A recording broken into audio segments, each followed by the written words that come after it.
Today I'm having a sit down with an incredible tech entrepreneur who is the CEO and co-founder of Endless Tech. More moolah, guys. Yeah. ATM. Yeah. So just in case you're joining in, join. What did I say? Where did my English go? So just in case you're joining in, I never knew I might have a problem saying that sentence. I never thought in my life. I never. Okay. Okay.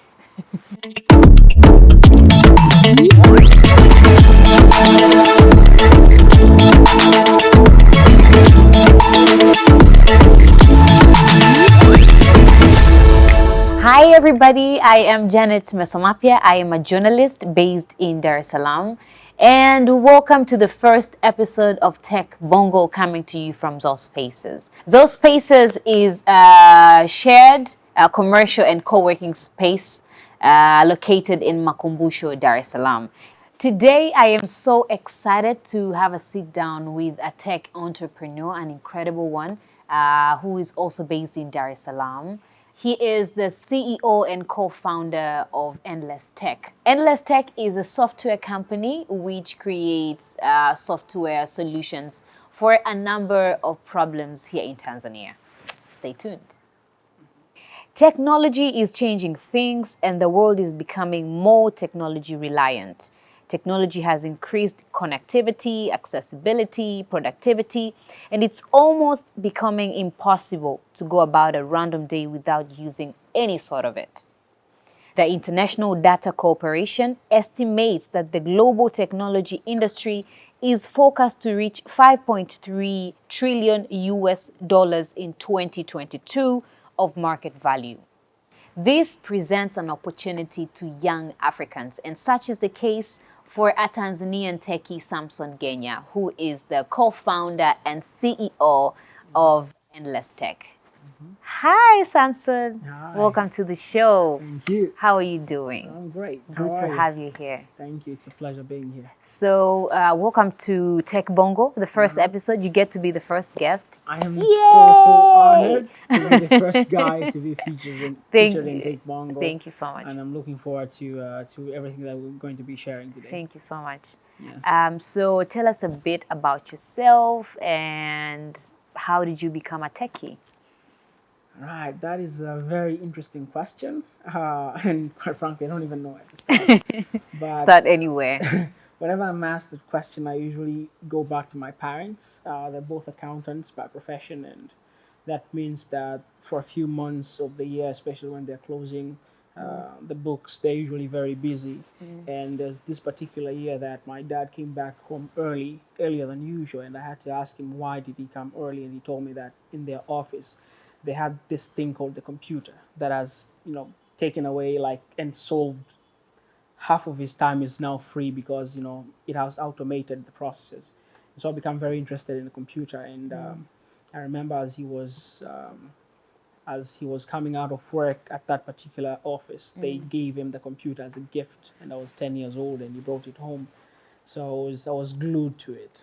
I'd go to school and come back home and just try to play with it however I could, and that's how I got a love for computers. Okay, so you knew exactly what you wanted to do in the future as a child. Yes, and in fact, I was so into computers growing up that my father calls me his computer. Oh, really? Yeah, so Interesting. That's very, very interesting. Yeah. And your education background, where did you go to school? So a funny thing is, people usually think that I went to maybe private schools or something, and there's nothing wrong with going to private school.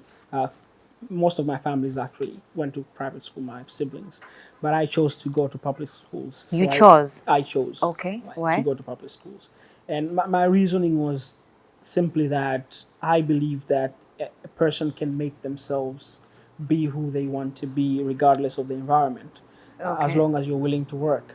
And so I went to a primary school, government primary school called Mapinduzi. I went to a government secondary school called Umbwe for O levels, and then to Songea Boys for A levels. And then finally, I went to a government, to a public institution, UDOM, for my bachelor. Oh, I did bachelor nice. in software engineering. Ooh, Yeah. okay. Sounds techy. Yeah, I think it's the most techie course ever. Okay. Yeah, because Okay. software is literally everything. Okay. Yeah. So tell us about Endless Tech. How did that come in the picture? All right. So the funny thing is, we're just kids who, we all met at uni. We had never been friends before. Me and my co-founders, Okay. and we found ourselves in the same group. For field, and we were solving problems together. We were building systems together, and we were just floating an idea like, guys, let's start a company. And we were still students. We were in our second year and we were discussing that. Let's start a company, and we were like, yeah, let's start a company. So, so what I did is that I came back home and I spoke with my folk, and I asked him for money to go, invest into this company. And I was not even expecting him to say yes, but he Okay. actually said yes. So when he said yes, I went back to uni and told my friends, like, you know what, guys, we have funding, let's do We're this. doing it. Yeah, so that's how we started. We Okay. literally started in our dorm room. Our Okay. first headquarters was our dorm room. Oh, Yeah. nice. And which year was that? So we started in the December of 2014. In the December of 2014, we shook hands. We did some meetings. We had agreed that we're going to do this. The company itself got incorporated in 2015, but had already started taking clients by the time that it was incorporated, and we've been continuing to pursue it until today. Okay. So, Endless Tech. Uh-huh. Exactly what does it do? So we hear software.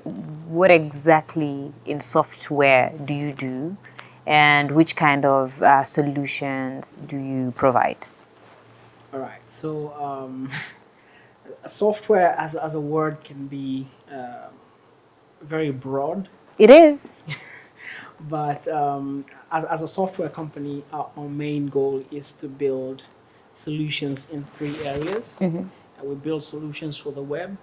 So these solutions can be a website, can be a system that does a certain specific functions that you want it to do, etc.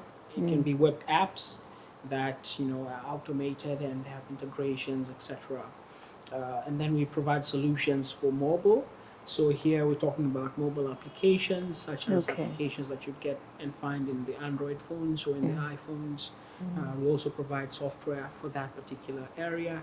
And then finally, we do publish software that would go work in a desktop environment. So maybe they're not mobile applications then, and they're not web-based, but they can be installed in a Windows PC or in a Mac OS computer. So we basically build software, build solutions around these offerings. Of course, our main offering has always been mobile because, as you can even see the trends out there, more and more people have mobile and smartphones. Okay. And obviously, that trend of growth means that there's also a growth opportunity in that area Okay. that Tanzanian and African young men and women can explore. Yeah. Wow, nice, incredible. And when you started the company, what was the vision, and how has that evolved? Is it working? So we're still doing it. So Okay. I start by saying that it is working. Okay. But when we started, we were very broad. Okay. We All were, over the yeah, place. we were all over the place. We were Okay. doing computer maintenance. We were doing networking. We were doing software engineering. We were doing digital marketing.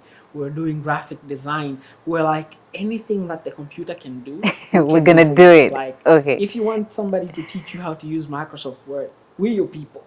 Like, so Okay. we were very broad. But I think one of the learnings that you get along the journey is that there's a need for focus.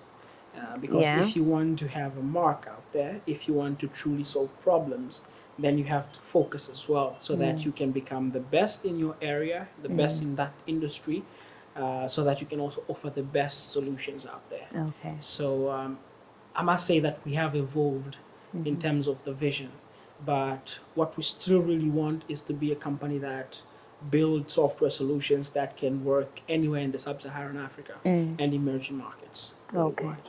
Okay. So let's talk about the projects that you guys have done so far since you started. and which ones you can be really, really proud of? Wow, that is a very tough question. Or Good question. your favorite ones among the projects that you've done? That's even harder, but I'm going to attempt it. Okay. Anyways, because in primarily it's hard because we work with clients. So obviously, if I don't mention you my client, I still appreciate you, you know? Don't get in trouble. Yeah, yeah.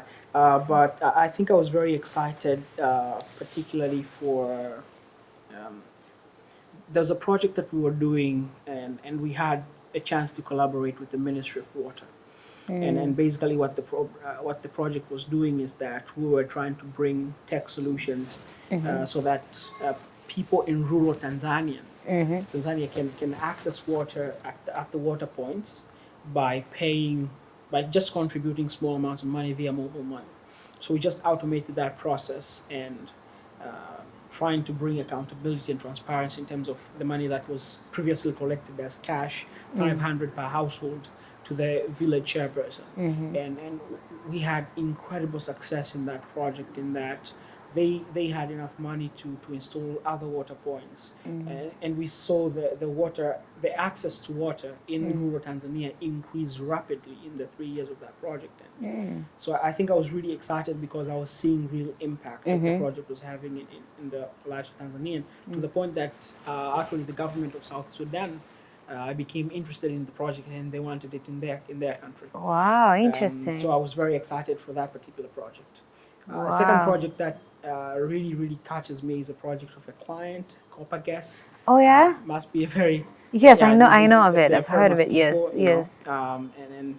and so we met Andron. I met Andron like I think a little over almost 5 years back in 2017. We were pitching at Sahara Sparks, and they saw us, and eventually they asked us to come and work with them in that project, and we helped them build technology that was just automating their pay as you go, LPG technology, and all these momentiliers had now had access to cooking gas, and we were removing charcoal from their lives, and although we were not the initiator of that project, we just came to build the tech side of it. I was also very excited to work on it. Me and my team, we were seeing the value that we're trying to bring, that Copper Gas was bringing Okay. to people across Sub-Sahara. And obviously, we were very happy when they got acquired by Gas. Yeah, so I think I was also very excited about that project. Okay. I think you guys are doing a great job. Startups, you guys come up with brilliant ideas. But then there is the issue of, and I think it's global, where most startups fail at very infant stages. Why is that? And how old are you guys? Or 7. 7 years. Yeah. Okay. How have you guys managed to stay above the water? All right. I think that is a brilliant question. It really has value, and the reason is I've seen that happen because immediately after we started the company, a lot of people in our class also decided to start companies, Yes. and we did see our friends' companies die, Okay. and we're not saying that they died because they didn't know how to execute. Actually, they were brilliant engineers. Some of them even better than us. Um, and there's myriad reasons as to why a company would fail. Actually, I think the statistics is 85% of all startups die before reaching age 5. Almost 50% die before reaching one year, their first anniversary. Okay. So I think there's usually many reasons, and I'd mention at least 2 or 3.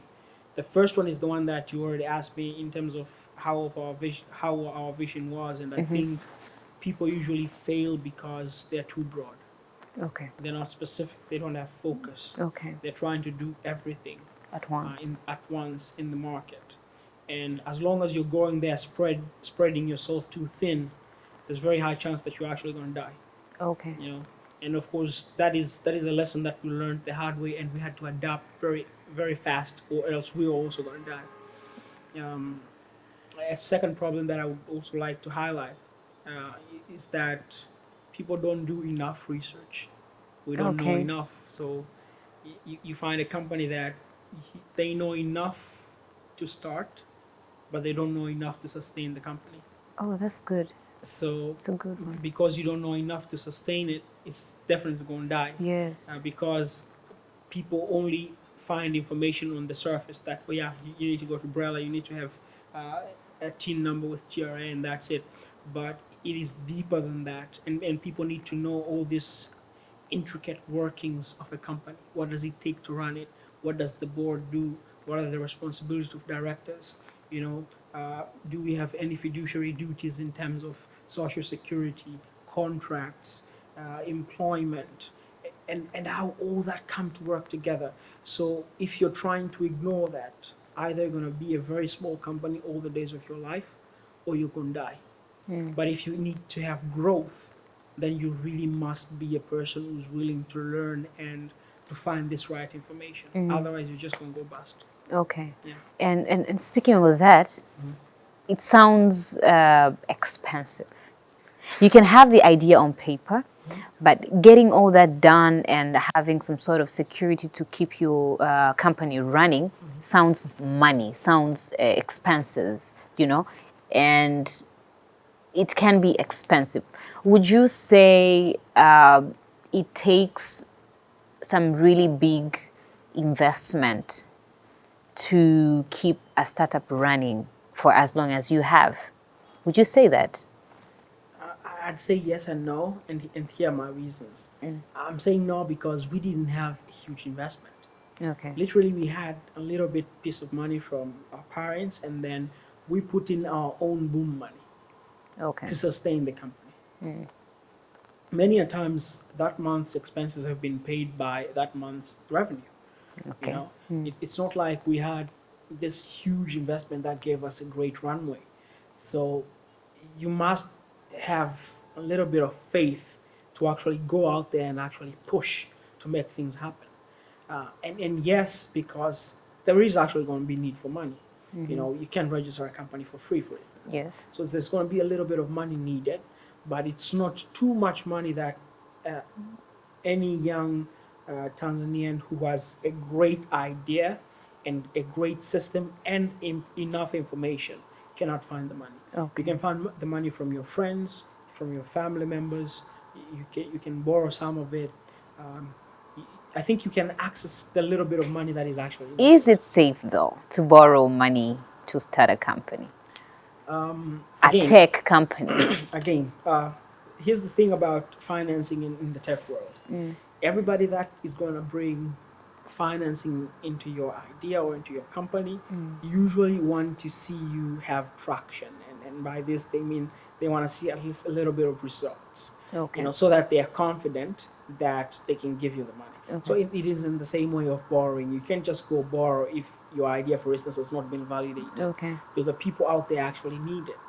Are they actually willing to pay for it?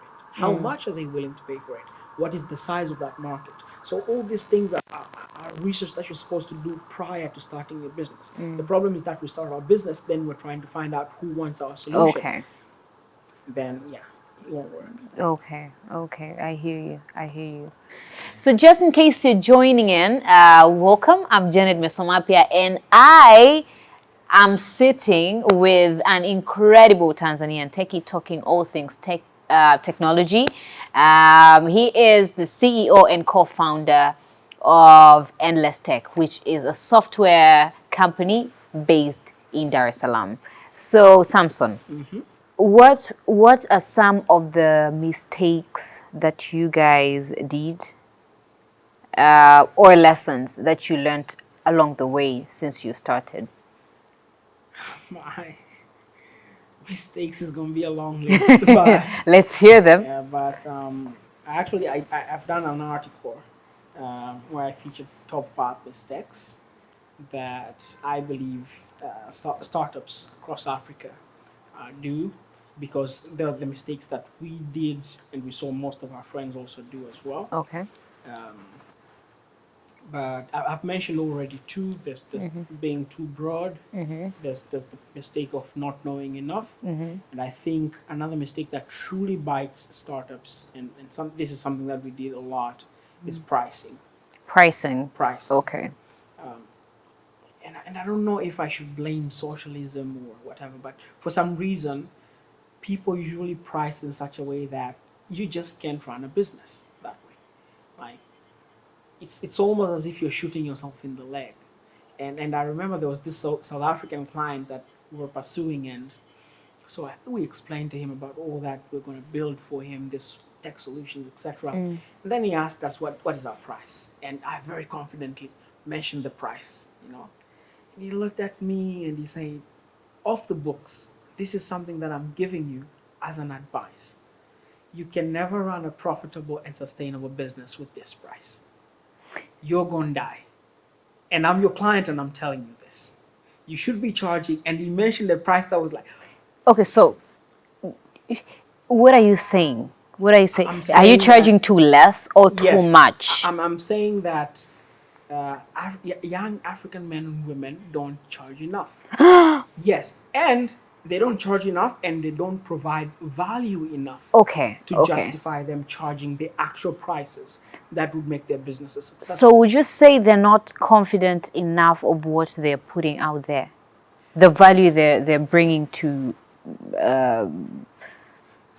So yes and no. There's people out there whose skills are mediocre, yeah, okay. and because they are the majority, they are bringing most of the industries under, you know. So for Okay. instance, right now we have this incredible producer and videographer here with us, and somewhere out there, I'm telling you, there's somebody who will charge you way less than them, like ridiculously less. Okay. But those are the kind of people that you'd pay, and then you have to start calling them about your videos Okay. and your material and Okay. etc. And because they're not charging the right amount to match the actual value that they should be delivering. So pricing is a great lesson. I think people should focus on delivering the greatest and best value ever, and then charge appropriately. So is it a research that's needed to know how much to charge for a Definitely. particular service you're providing? Yes, ma'am. Yes, ma'am. You need to know what is the parity in your industry. And by parity, I mean, what does your competitor charge? And when you're coming in to charge, what is your pricing strategy? You know, because if everybody is charging around, let's say, 5 million, and you're coming in at 1 million, somebody serious, like a serious client, might think that you are actually bad, which is why you're charging 1 million. And they Yes. might not give you the work, you know, Yes. while you're actually really good, but it's just that you just don't know pricing. Or if you come in and you're trying to charge 10 million and the industry standard is 5 million, but you're not justifying the difference by the value that you're offering, they might say that, you know what, you're just trying to scam us with our money. So there must be a match between your price and your value, but it has to be informed by research. You know, Okay. are you at par with everybody? Are you charging over parity or are you charging under parity? Okay. You know, etc. So and this cuts across. It's not just tech. It's every business, Every sector. every sector. Okay. So pricing, please provide great value. Oh my Charge God. right. So more money. More Yes. moolah, guys. Yeah. ATM. Yeah. The most favorite sound. Okay, okay. Yes. Oh, wow. I never thought of it that way.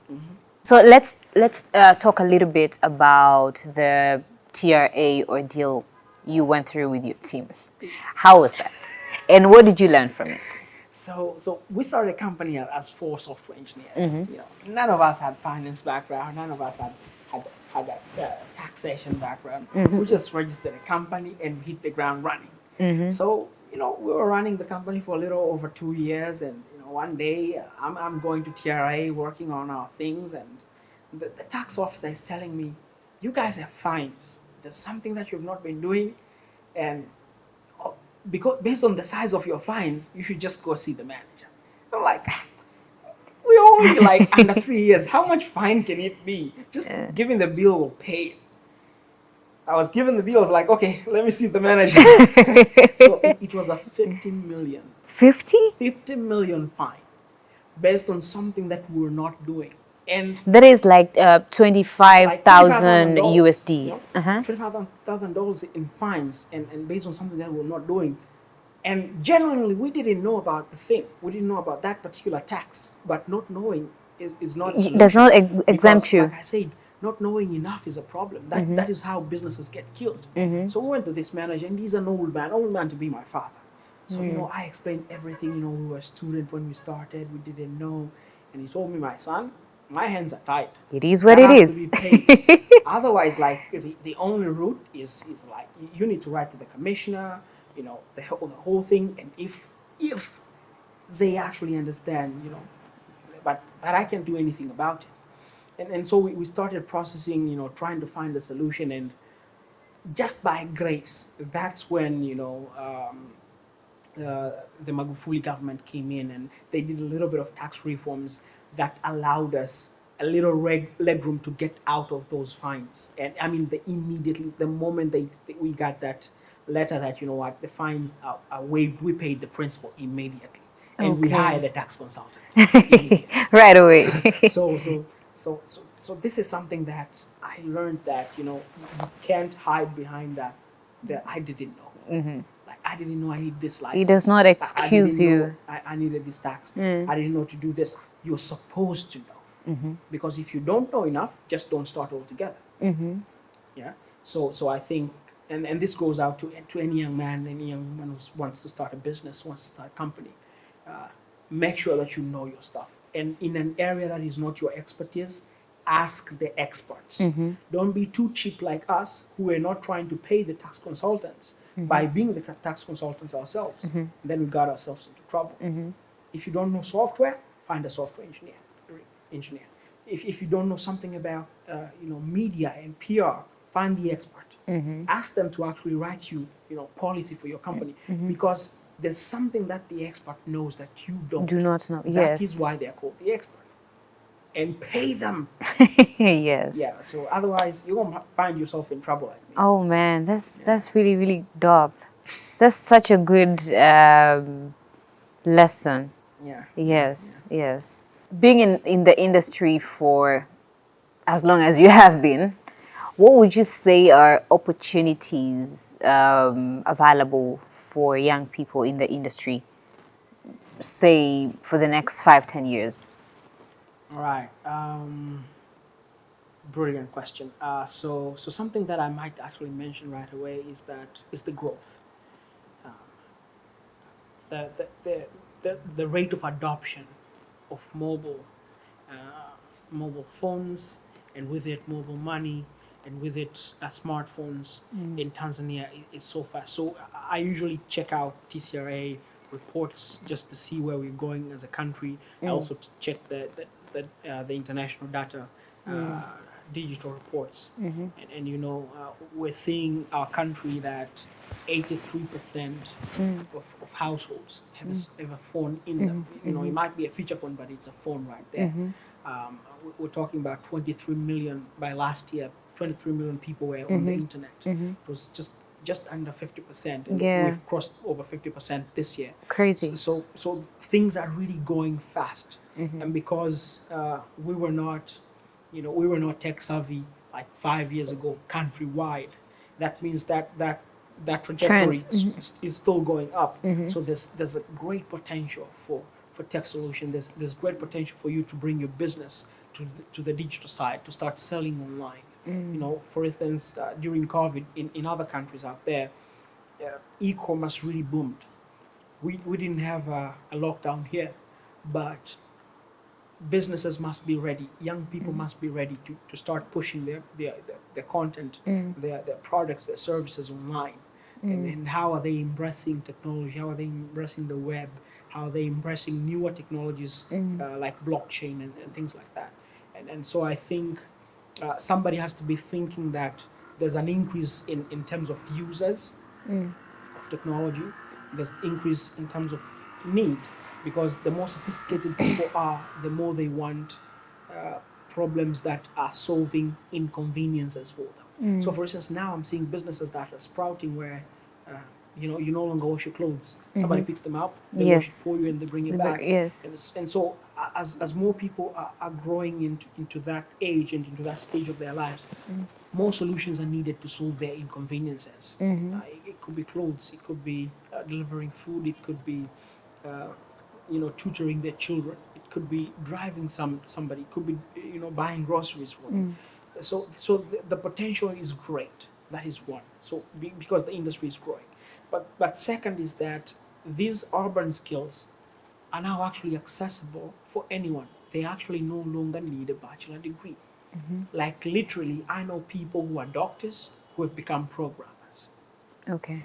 I know people who never went to college and are brilliant programmers, are brilliant designers, are brilliant videographers, are brilliant producers. So all these urban skills, computer skills, media skills, all these urban skills, they no longer need a degree, which means that young people across sub-Saharan Africa, across emerging markets, and across the world really, can just embrace them and learn them.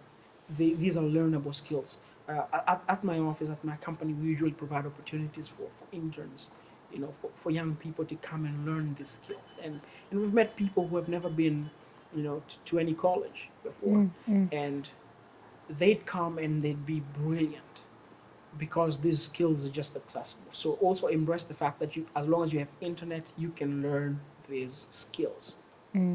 So as long as the market is there and you have the skills, build a business. Okay. Build a business. And I wanted to ask on the area of skills, what are some of the fundamental skills that you think every young person should have?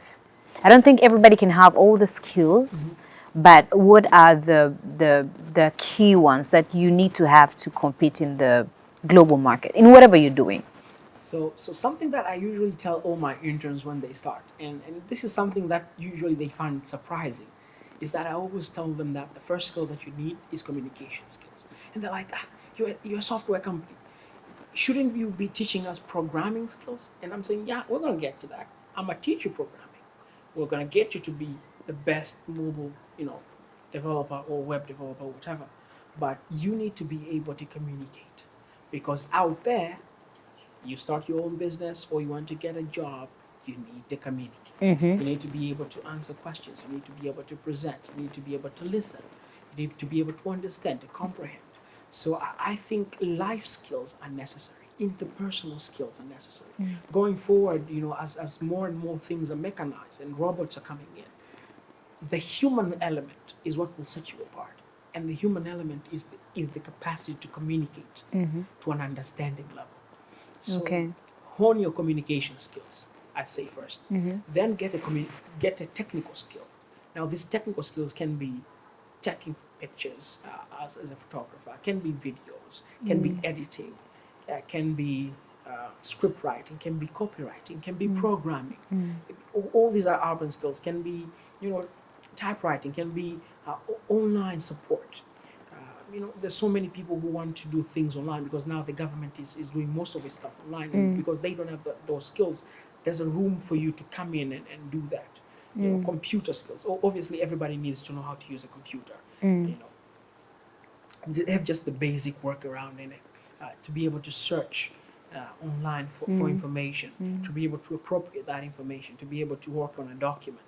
So basic computer skills, some technical skill you do need, and this now depends on your area. So if you're a lawyer, obviously your technical skills going to be everything about being an advocate and a lawyer and everything like that. But you do need computer skills even if you're a lawyer. And then you do need communication skills even if you're a doctor. So everybody needs communication skills, everybody needs computer skills, and then you need some technical skill. Okay. Yeah. So for instance, some of these skills that we help our interns with, they're now opening doors for them. Yeah. Some of them are still in uni, so they'd finish their internship, they go back to uni, and we get feedback from their professors that so and so has really improved. They're now really, really good. Or they'd go get hired somewhere, and they'd write to us that this person has been a great advantage to us. So it's something that really stood out for me last year, and we've been taking interns since our first year of business. Something that happened last year is that one of my interns, she finished her internship, and she applied for a job at Google, and Google was very interested in her, and they reached out to me. Oh, Like, really? could you write a recommendation for this so and so, Oh. because we want to take them on as a software engineer. And it's like, whoa, I'm gonna write the best recommendation on Wow, earth. that's And I was nice. very excited when she got the job, and she called me, like, hey, I got in, they got back to me, so I'm starting working with Google next Monday. And I was very excited for that because that stands for our values. We actually want people to grow. Yes. And I think I really love the fact that we're part of our journey. Okay. Yeah, Woo, wow. That's really, really nice. it is. Congratulations. Thank I you. think you're doing an incredible work. Hmm. Keep doing it. Thank you. Keep shining. I think there's a lot of people like you that don't get enough airtime, don't get enough recognition that they deserve the work they put in. So Thank you for good doing this. job, good job. I'm hoping that Tech Bongo is going to be that, that platform for people like me to come in Yeah. and get the airtime that they should be getting. Yeah, yeah. So Thank you thank you so for much. doing this. I'm thankful for your time. Thank you for stopping by. Thank you for sharing with us your experience and your journey. Please let the people know how to get in touch with you. If you have a website, social media to like follow up on the great job you're doing. All right. So for everybody that wants to get in touch with us, they can go to our website, endlesstech.com. That is endlesstech.com. You can go to all our social media platforms. We use the same handle at Endless Tech. So at Endless TEC, follow us, give a shout out to us. You can also give us a call on our mobile number, plus 255 757 777 000. That's plus 255 757 777 000. And we'll be glad to get back to you and just interact with you or maybe work with you in your project. Thank you. Thank you so much, Sam. High five, high five. All right. Yeah, so my name is Janeth Mesomapya. Till next time, stay hive and innovative. Bye.